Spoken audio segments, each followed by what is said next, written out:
Alright, so we have the 4 pieces. We have our 2 stiles and our 2 rails, and we have tenons cut on the end of both of our rails. I have also marked these corners AA, BB, C, and D as I worked on them, because each one really is a custom fit. You may go down a little bit too far or farther than 1/4 of an inch when you are using your plow plane to make the groove here. So I just like to custom fit them. So now put everything together, just do a little bit of a test fit.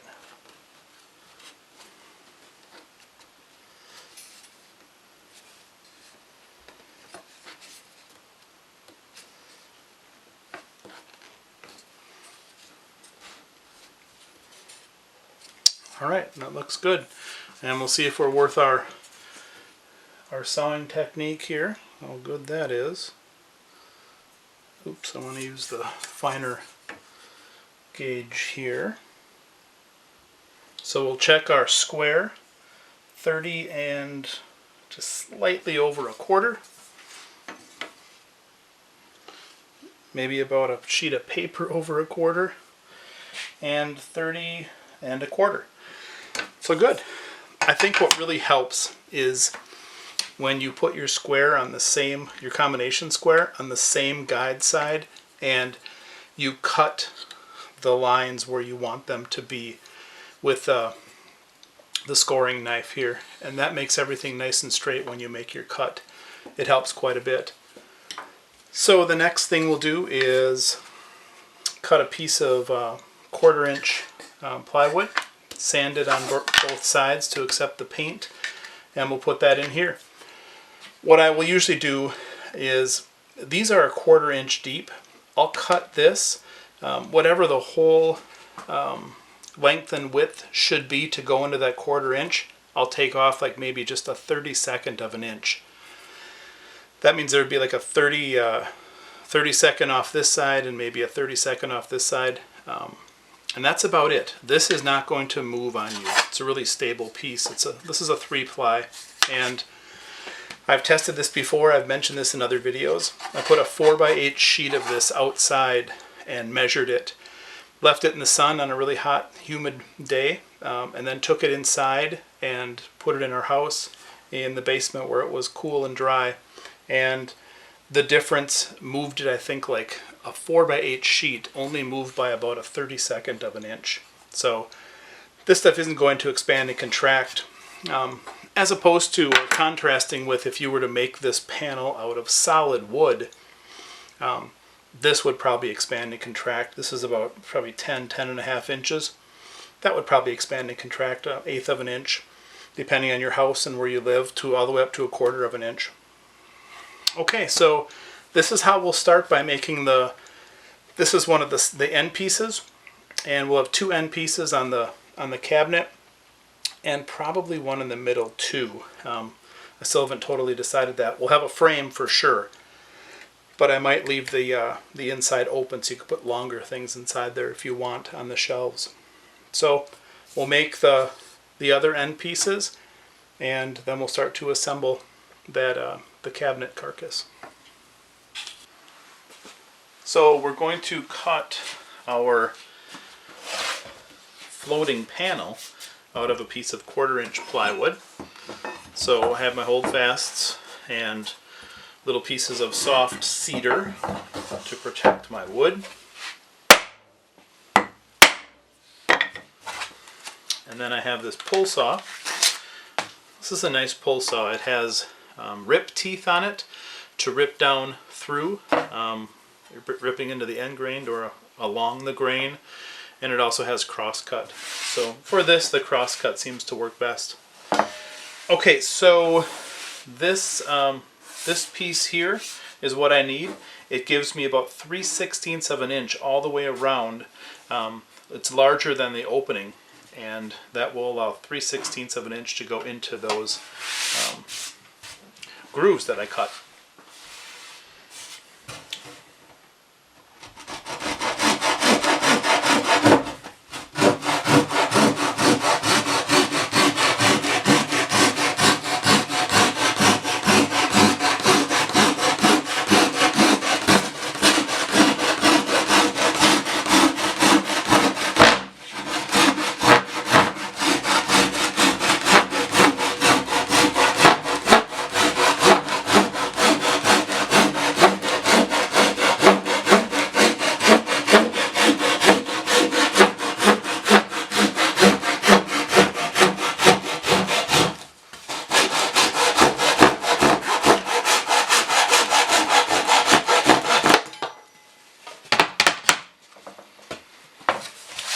Alright, so that gives a really nice clean cut. What I'm going to do is just take a little bit off of the top of the face here with my plane, just to allow it to go into the groove. So I will make this cut as well to get the right size, and then I'll show you how it fits into the frame. I'm going to ease the edges just a little bit here with a block plane. I'll angle it away a little bit so that it cuts at a diagonal. That'll just allow it to go into the groove a little bit easier. Just a couple of passes.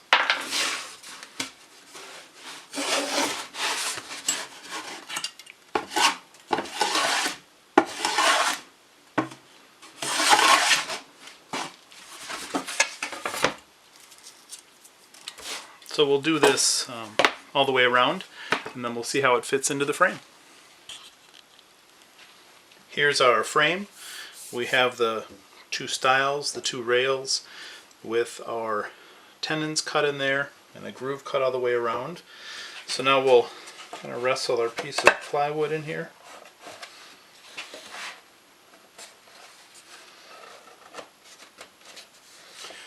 I said cardboard before one time. Sorry about that. I can't always think about what I'm saying and make stuff, apparently. Just the way I am, I guess.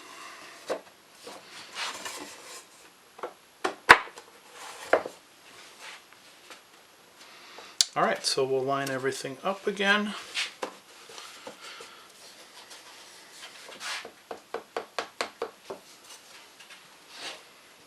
And that looks good. So you have a pretty snug fit, but there's a little bit, that 1/16 of an inch, probably, or 32nd on each side, in case this does want to expand and contract a little bit. Just a reminder that we won't glue any of the panel in, we'll just glue the tenon into the groove that we put in here. That kind of becomes the mortises in here. So we'll just put glue here, here, here, and here, and that should be enough. That's what the back looks like. Split apart just a little bit. So this will be the inside of the cabinet. When I make the doors, they will have a nicer piece of plywood that's finished on both sides. But for the inside of the cabinet, I think the white paint will paint right over top of that. So this is a birch plywood, the 1/4 inch, that's just birch on one side and sanded on one side. Okay, so we have one of the end pieces done. I'm going to make two more, one for the center of the cabinet and then one for the other end. So I'll make those, and then we'll look at starting to assemble the face frame and then the carcass of this. I want to have adjustable shelving in these, so I'm thinking that we'll probably have at least 2 shelves in here. Maybe 1, maybe 2, I'm guessing 2. So I'd like to put consistent holes spaced in here before I put everything together. This isn't assembled yet, so I can get these on the drill press easier. So we'll have a couple of options. I have a bunch of these or a bunch of these. These are nice because you can put a screw up through here to hold your shelf in. Both of them work just fine. They just hold the shelf, and we'll have 4 points for each shelf to hit. So what I'm going to do is make sure that I mark a piece here, or all these pieces, so I know which is the top, and that'll become my guide side. And then I have this kind of story stick here that I use, and I'm going to align it with the inside of this stile, and then on this side, which will be the guide side or the top, and then between here and here, I'll clamp this to I'll clamp it to this stile, and then take it over to the drill press, and I'll drill these 9 holes with a 1/4 inch Forstner bit. And I'll do that consistently, always lining up the top with this side so that everything is always equally spaced, and always using these 9 here when I drill through. So the 2 end pieces I'll do on the inside, and then the 1 piece that's going to be for the middle center divider, I'll do that on both sides so that they can have, so the shelf supports are on both sides of that. That way both sides can have the shelves adjusted independently of each other. So let's get this set up, mark all these stiles, and we'll drill these out.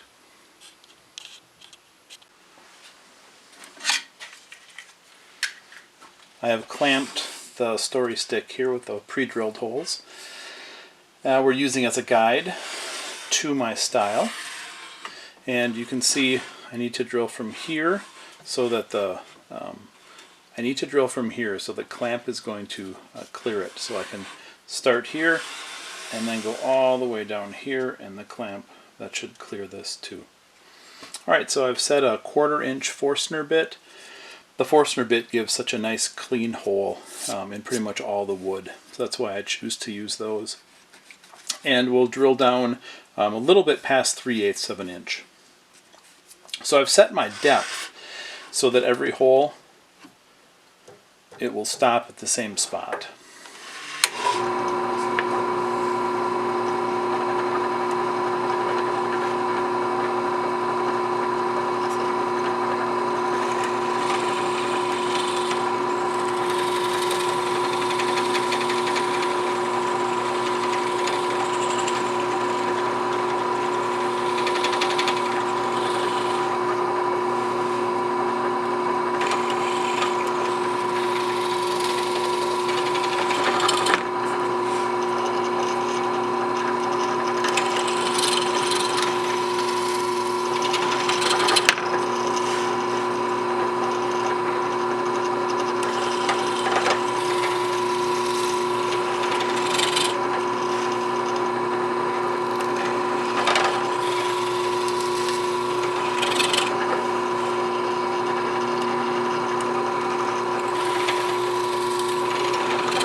First one got hung up a little bit, so I'll do that one after I spin this around like this.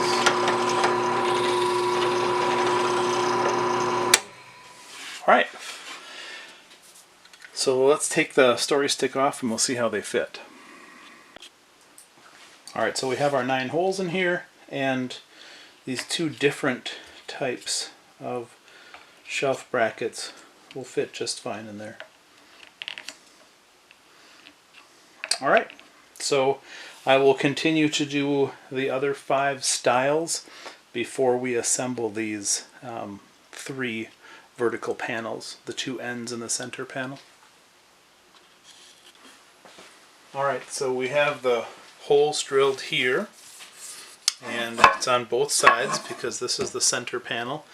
Both sides of this one too, and we're making sure that we have our A's, B's, C's, and D's all lined up. So that looks good. So what we'll do is glue this up.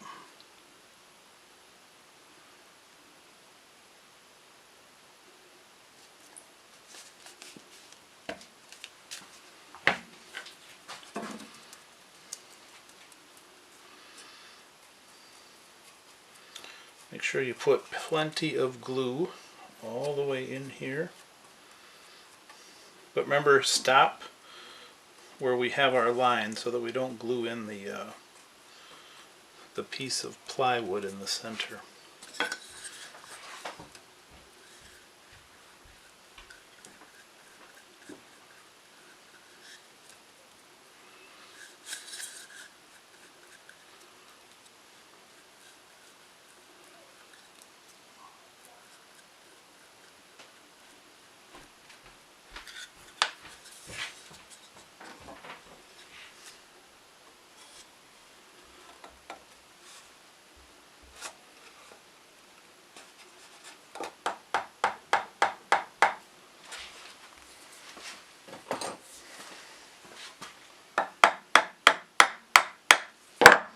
Make sure you line up your ends perfectly. This brush is kind of coming apart on me.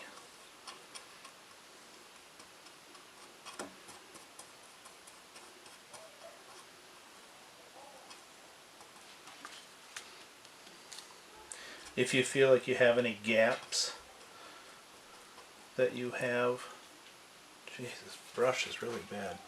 If you feel like you have any gaps, make sure that you fill them.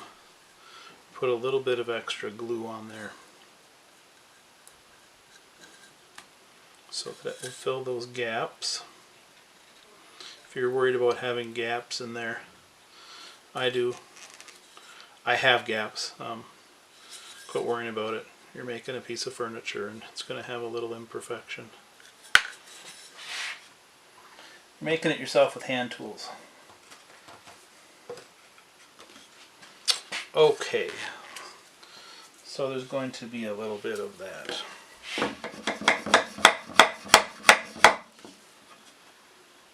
Alright,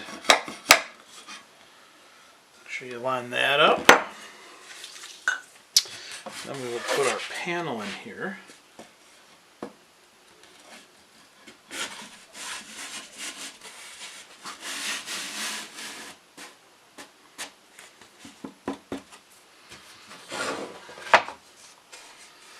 That's all lined up there and there. Wipe a little bit of that extra glue off. That looks good. And then we will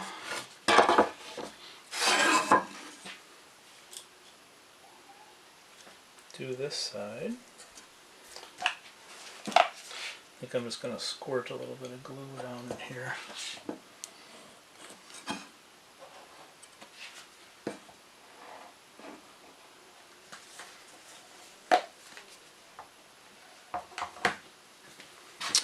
That will help speed this up a little bit.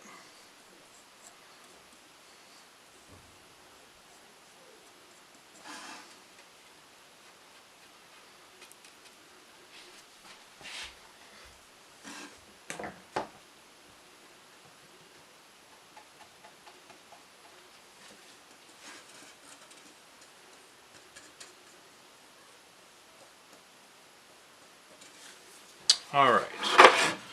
Get this other side and this top here.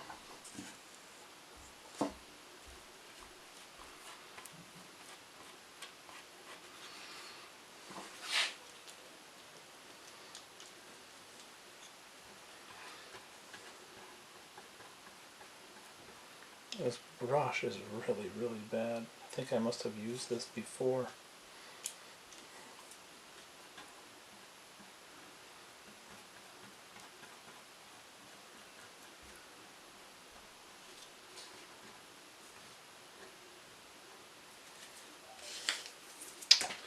Okay, I'm going to put just a little bit extra on the top here.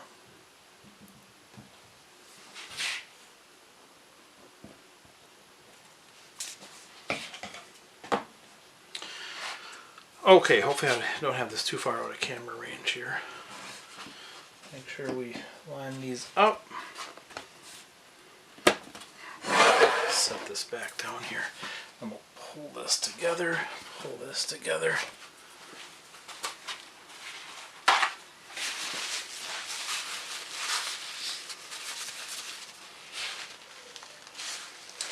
Take off that extra right away.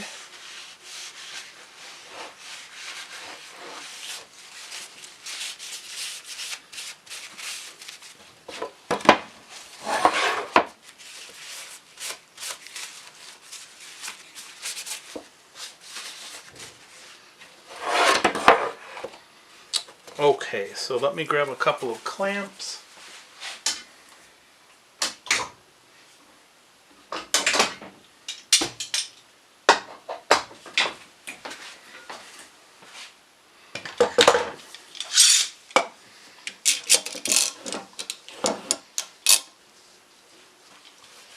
Make sure that everything is even here.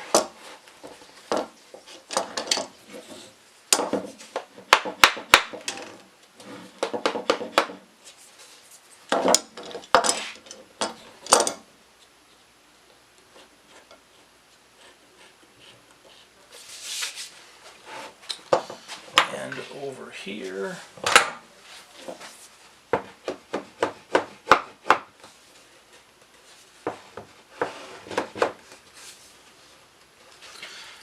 that looks good.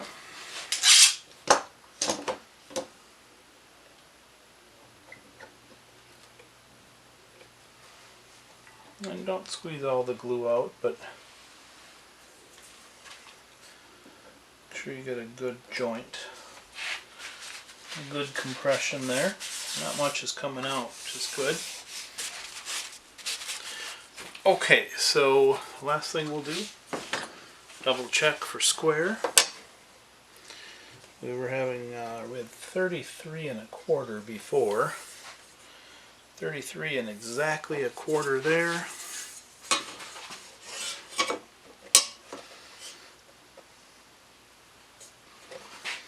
And 33 and exactly 1/4 there. That'll be good enough for me.